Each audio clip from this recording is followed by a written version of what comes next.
Alright, what's going on everyone? The release of Aetherdrift is nearly upon us, and with it comes 2 new commander decks. The purpose of this video is to give a brief overview of the deck's core strategies so you can decide which deck is best for you. We won't go over all 100 cards in both decks, but I will leave links to the deck list in the description below. So let's start with Eternal Might, an Esper zombie deck with Temur Noctimoon's Will as the commander. We have a 5-mana 4/4 Vigilance Menace, and it will let you draw and discard when you attack. That's going to be once. If you attack with 5 creatures, it draws and discards once. However, whenever you draw a card, your zombies are going to get +1/+1 until end of turn. The alternate commander is Hashaton Scarab's Fist, which is a 2-mana Orzhov commander, but it has a blue ability, so it can be your Esper commander. It's a 1/3 that says when you discard a card, you can pay 3 to make a 4/4 copy of it. So this also cares about drawing and discarding, although it might be better suited for discarding big giant things with powerful abilities as opposed to a tribal zombie card, but hey, it's not bad. But I think Temur is the clear winner. You're probably sticking with him as your commander, and the way this deck works is zombies go wide, right? They go super wide, lots of tokens, and the plan here is to build an army of undead and then draw cards to pump them up for big lethal attacks. So let's talk about how the deck goes wide first. It has things like Crypt Breaker, Wizened Mentor, and Dread Summons, lots of stuff like this that can make tokens. The first can discard cards to make zombies, can also tap zombies to draw cards, so you can tap smaller zombies to draw, which will pump the rest of your board with your commander. The Mentor is a new card, by the way, and it will make a zombie every time an opponent activates a non-mana ability. Fun little factoid here is this is actually the evolution of Harsh Mentor. Amonkhet went through a bit of an apocalyptic event, and now Harsh Mentor is Wizened Mentor, a zombie making a zombie army.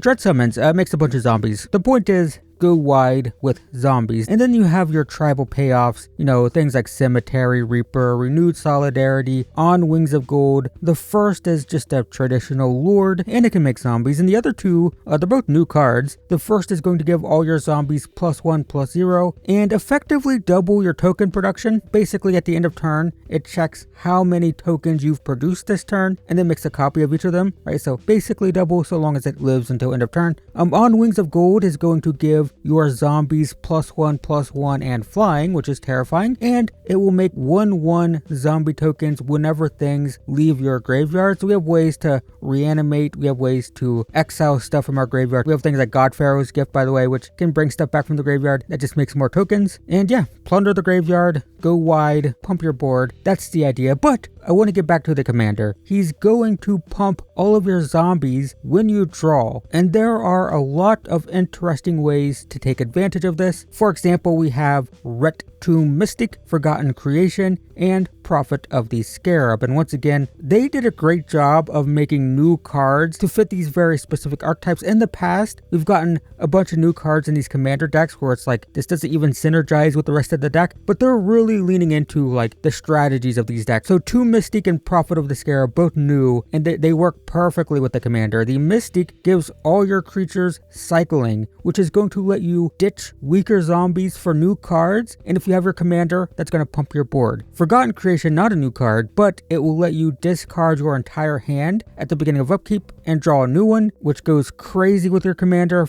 If you have both of these out and they live until your turn and you get to untap with them, my god, you know, you can like discard 5, draw 5, your zombies get +5/+5. And the Prophet is a massive card draw creature. It draws cards equal to either the number of zombies you control or the number of creatures in your graveyard, which once again, that's a lot of card draw, and with your commander, makes your zombies huge. There's plenty more we don't have time to talk about. There are lots of new cards in this deck that look pretty solid, including some of the ones we talked about. We talked about some of the big ones, but yeah, Lost Monarch of Ifnir looks pretty good. Check that one out. There's also more tribal payoffs. There's lots of drain and gain stuff, right? Zombies do this a lot. Not to mention, there's lots of card draw because this is a zombie deck that wants to draw cards, right? Drawing cards pumps your zombies, so you have lots of ways to draw a bunch. And yeah, if you want to play Esper tribal zombies with a sub-theme of drawing cards to power up your undead army, be sure to check out Eternal Might. Next is Living Energy, a Temur energy deck with Saheeli, Radiant Creator as the commander. Commander. She's a 4-mana 4/4, and she's going to get an energy every time you cast an artifact or an artificer. I say she will gain. You will gain an energy whenever you cast an artifact or an artificer. So most of the deck is artifacts, right? It's an artifact energy deck, but there are lots of energy producers and energy outlets that aren't artifacts, but they're artificers, and so those are going to synergize with the commander. Either one you play, an artifact or an artificer. And then at the beginning of combat, you can pay 3 energy to make a token copy of any permanent you control. Anything. It doesn't have to be a creature. It can be an artifact, it can be enchantment, it can be a land, and it's going to become a 5/5 with haste, but you have to sacrifice the token at end of turn. Not the original, of course, just a token. So the idea is produce energy and then use that energy to create 5/5 attackers, or use that energy to duplicate powerful artifacts you might have to double their effects. The backup commander is Pia Nalar, Chief Mechanic, a 3-mana 2/4 that will make 2 energy whenever 1 or more artifacts deal combat damage to a player. So it doesn't matter how many that hit. If anything hits, you get 2 energy. Then you can spend that energy to make vehicles with power and toughness equal to the amount of energy you spent. So basically, if you spend 1 energy, you get a 1/1. If you spend 7 energy, you get a 7/7. You can make those every turn. The vehicles have flying and crew 2, and crew 2 means Pia Nalar can crew the vehicles herself, right? She can make a big vehicle, then crew it. And the flying makes it easier to hit the opponent to make more energy to make more vehicles. So either way, regardless of which commander you choose, you're going to be making energy and then using that energy to make creature tokens, basically. That's the name, right? Living energy, converting energy to creatures. So there's a lot going on in this deck that make and spend energy. You have things like Aetherworks Marvel, Bespoke Battle Wagon, Lightning Runner. These are all traditional cards. You've seen these before probably. The first makes an energy every time something you control dies. That will include sacrificing lands, by the way. Then it can spend energy for free stuff off the top of the library. Battle Wagon can tap to make energy every turn, and then it can spend energy in a variety of ways. Lightning Runner is interesting because it gives you an extra combat step. When you attack, you get energy, then you can spend energy and get another combat step. And that means that if you have this, and if you can make multiple combat steps, Saheeli can make extra tokens every turn, right? Because it triggers at the beginning of the combat step, and you get extra energy with Pia Nalar, right? You get a combat step, you hit, get 2 energy, get another combat step, hit, get 2 energy. So it kind of works with both of those pretty well. Pretty interesting. There's also new cards. All of these are new. Pima Trailblazer, Rampaging Aetherhood, Aetherflux Conduit. The Trailblazer makes energy every time it hits a player, and then it can spend energy to get counters and draw. It's an exhaust ability, so you can only do that once. But remember that Saheeli can make 5/5 copies of this, so you could potentially have 2 5/5s that hit and add 10 energy, right? So that's actually pretty powerful. The Rampaging Aetherhood generates energy equal to its power at the beginning of your upkeep, and then after it generates that energy, you can then pay any amount of energy to add that many +1/+1 counters to it. So even if you had 0 energy, the following turn you would get 4, and then if you wanted to, you could spend 4 to make it an 8/8, and then the following turn you can get 8 energy, and then you could dump it all into it again, or not, whatever, right? It basically, if you wanted to, it can grow exponentially. And the conduit's interesting. So every time you cast a spell, you get an amount of energy equal to its mana cost. So if you play a 2-drop, you get 2 energy. Play a 5-drop, you get 5 energy. Then you can pay 50 energy to draw 7, and you get an omniscience basically until end of turn. It lets you cast everything for free. Definitely reminds me of Aetherflux Reservoir. No doubt that's what they're going for here, right? Same thing. Note though that the first paragraph I kind of glossed over. It says you get energy based on the amount of mana you spent to cast a spell, not equal to its mana cost. I may have misspoke a bit there, but the point is, when you get the omniscience effect, since everything's free, it's not going to recharge itself, right? You don't get to draw 7, cast everything for free, and potentially go up to 50 counters. It'd go infinite with itself, basically. So doesn't quite do that, but still, I mean, casting a 7-drop, getting 7 energy, just the artifact generating that much energy is pretty crazy. And if you get to 50, which, I mean, it helps you get there pretty quick, it's kind of crazy. Another major theme of this deck is Thopters. A lot of these artifact energy decks just kind of overlap with Thopter payoffs. So you see,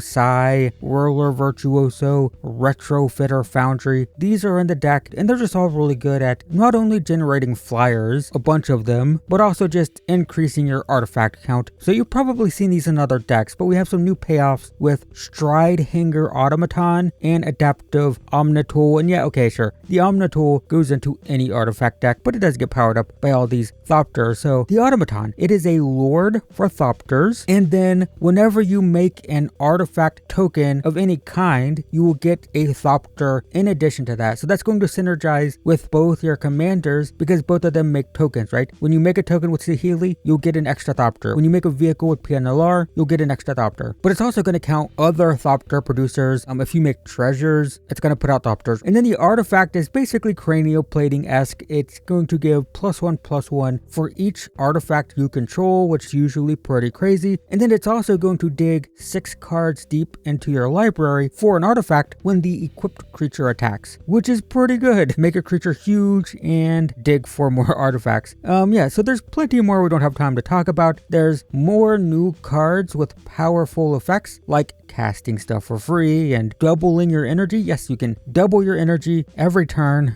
You can also wipe the board, stuff like this. All new cards. There's more powerful artifacts, of course, plenty of energy producers, plenty of energy payoffs, all of this, lots of artifact stuff. But yeah, if you want to play a Temur energy deck with a focus on token production, lots of tokens, it's a Temur energy artifact token producing deck. If that sounds like your thing, be sure to check out Living Energy. And that's going to be it for the Aetherdrift Commander decks. I will leave links to the complete deck lists in the description below, as well as sponsored Amazon affiliate links, which I discourage you from using if you have a local game store. And if you do use those links, maybe don't hit the honey button. Anyway, be sure to let me know which deck you're most interested in. But in the meantime, thanks for watching, everyone. I hope this video was useful, and I will see you in the next one.